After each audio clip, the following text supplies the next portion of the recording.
বিশ্বব্যাপী রেলের ইতিহাসে এক অভূতপূর্ব সাফল্য। প্রায় ৪১,০০০ কোটি টাকা বিনিয়োগ করেই পরিকাঠামোগত উন্নয়ন করা হবে দেশের একাধিক স্টেশনের। প্রধানমন্ত্রীর পরশমণির ছোঁয়া পাবে বাংলার বেশ কয়েকটি স্টেশন। অমৃত ভারত রেল স্টেশন প্রকল্পের শিলান্যাস করেন Narendra Modi.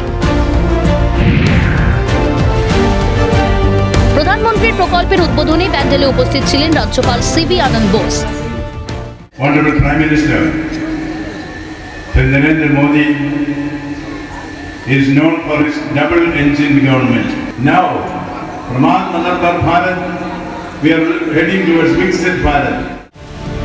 Uluberia rail station, Kalyani station, Jhargram railway station, বীরভূমের সাঁইথিয়া সহ একাধিক স্টেশন পাবে অমৃত ভারতের ছোঁয়া।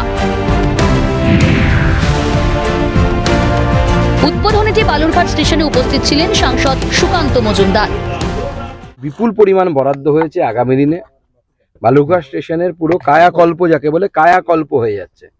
লিফট লাগবে, এসকালেটর লাগবে, 3 নাম্বার প্ল্যাটফর্ম তৈরি হচ্ছে, सिक लाइन कम्प्लीट शेड तैयारी होच्छे। এখন भी बहुत सारे काम करने हैं, उसके लिए एक बेसिक मॉडल तैयार किया जा रहा है और उसमें थोड़ा समय लग सकता है, लेकिन उसको पूरा जल्द से जल्द पूरा किया जाएगा। उसको পুরুলিয়া শহর লাগোয়া গোশালা লেভেল ক্রসিং এর উদ্বোধনী অনুষ্ঠানে উপস্থিত ছিলেন জ্যোতির্ময় সিং মাহাতো। মাননীয় প্রধানমন্ত্রী ভার্চুয়ালের মাধ্যমে বলে দিলেন কি আগের মতো আর ওই যুগ নেই, এখন আপনার রিমোটের লড়াই হচ্ছে। মুর্শিদাবাদের বেলডাঙ্গা মহুলা 121 নম্বর রেলগেটের আন্ডারপাসের উদ্বোধন হয় এই দিন।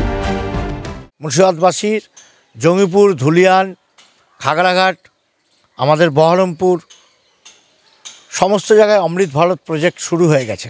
আমাদের মানকলা যে রাস্তাটা বহরমপুরের সাথে ঢুকছে, সেই রাস্তায় হয়তো আন্ডারপাসটা খুব তাড়াতাড়ি চালু হয়ে যাবে, কারণ সেটারও অনুমতি রেল দপ্তর দিয়ে দিয়েছেন।